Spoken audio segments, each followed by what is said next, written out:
Donc, au niveau des nominations, par un candidat, un potentiel candidat, pour éviter tout ça, pour que le jeu électoral soit juste et transparent,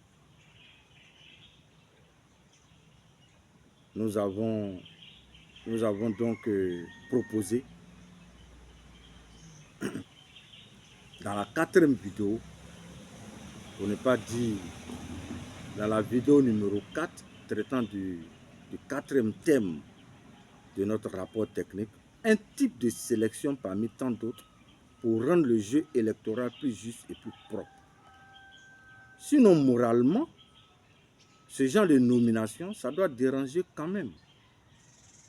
Vous allez à une finale de football et c'est parmi vos supporters que vous sélectionnez l'arbitre central et les 2 arbitres de touche.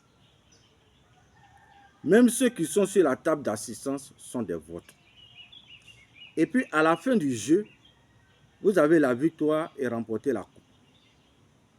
Il s'ensuit une grande manifestation de joie de tous vos supporters à travers le pays, avec les félicitations de vos partenaires de la communauté internationale.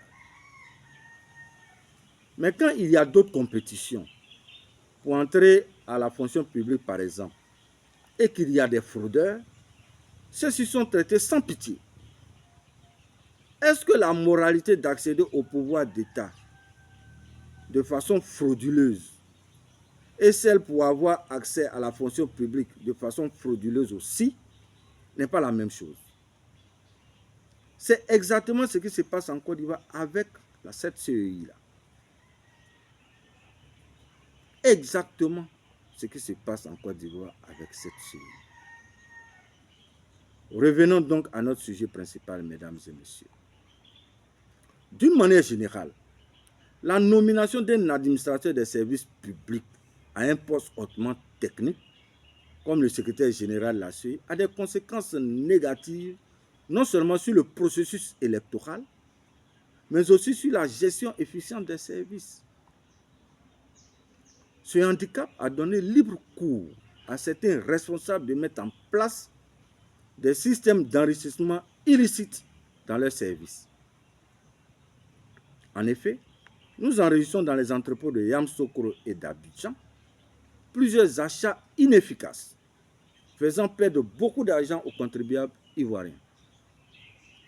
De plus, leur gestion est des plus rudimentaires possibles, faisant le nid à toutes sortes de pratiques malveillantes dans ces entrepôts. À la sous-direction des moyens généraux, quant à cette sous-direction, les achats se font en violation de toutes les procédures élémentaires et réglementaires exigées pour la fonction d'acheteur. Pire, elle se trouve être sous la responsabilité du directeur des affaires administratives et financières, le DAF, violant icto facto les règles fondamentales en matière de gestion optimale et rigoureuse des ressources financières d'une entreprise. Dans ce cas d'espèce, celui qui achète est celui qui paye les factures. Celui qui choisit les prestataires de services est celui qui paye les factures. Cette façon de faire, selon les théories développées par les spécialistes et experts dans le domaine de l'approvisionnement achat, conduit inéluctablement à des malversations. C'est pour cette raison et d'autres plus techniques que notre document de restructuration du secrétariat général conseille de détacher cette sous-direction des moyens généraux de la DAF et la rattacher à la DOER. Malheureusement, cette façon de nomination inappropriée à des postes techniques continue parce qu'après le préfet de région, c'est une autre personnalité licenciée en sciences physiques, anciennement conseiller technique du président chargé des études de projet et la logistique qui l'a remplacé. Donc, les données ne vont pas changer.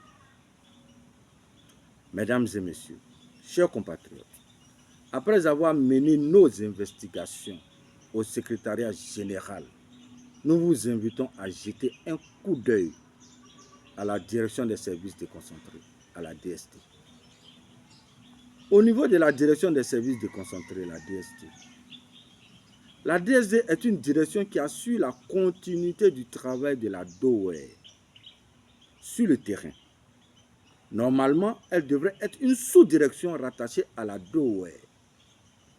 Et nous vous l'expliquons. Comment vous pouvez décliner les attributions de la DOE de gérer toutes les opérations électorales et référendaires depuis les entrepôts jusqu'à la proclamation des résultats et puis créer une autre direction rattachée au secrétariat général qui va gérer sur le terrain tout le processus électoral.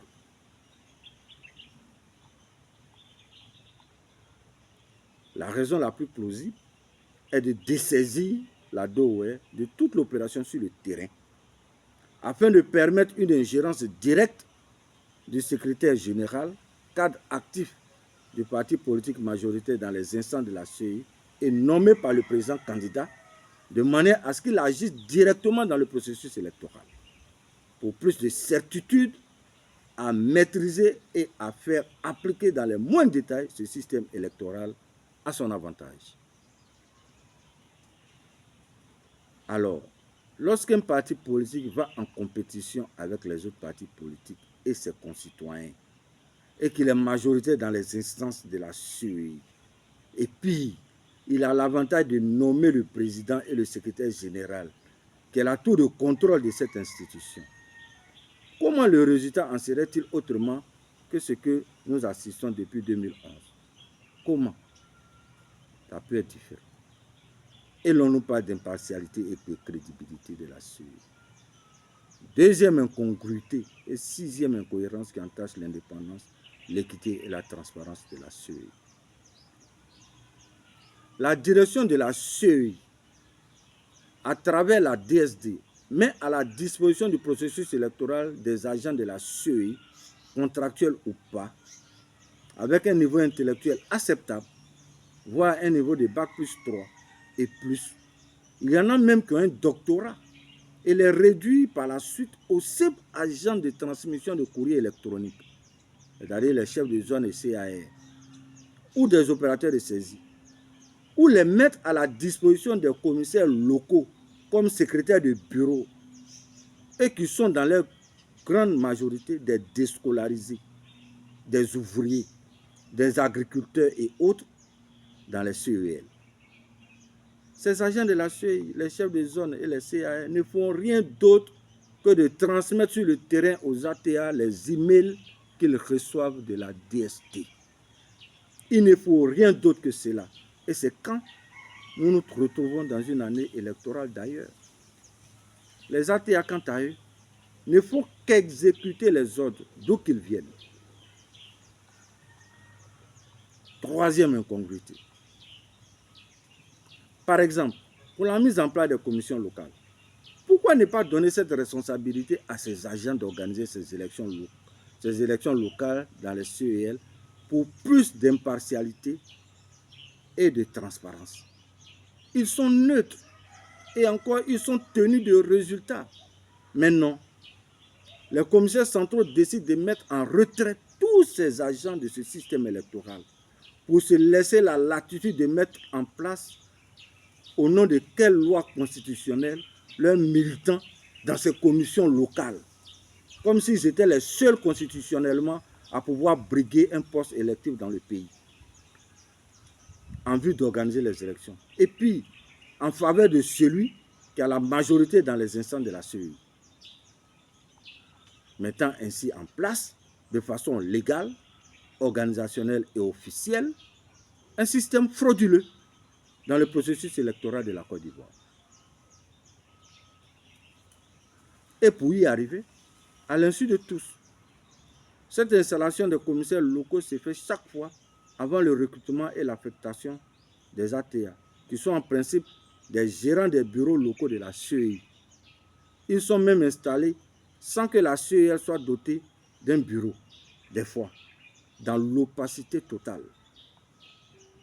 Sauf cette fois, où les bureaux ont été conservés. Mais le recrutement des ATA a été fait après l'installation des commissaires centraux. Et c'est bien à dessein. Bien-aimés sœurs et frères, peuple de Côte d'Ivoire, nous vous prions de mener une enquête auprès des commissaires locaux des autres partis politiques de 2020, 21, 23 et même de 24. Vous vous rendrez compte de cette imposition du président de la commission locale qui doit être issue du parti politique majoritaire dans les commissions centrales et locales se confirmer. Nous affirmons avec une certitude déconcertante que ce sont les commissaires centraux dits superviseurs qui ont mis en place, soutenus par les différents présidents qui se sont succédés à la tête de cette institution depuis 2009 ou 2010, ce système frauduleux, formel comme informel, dans le système électoral de la Côte d'Ivoire.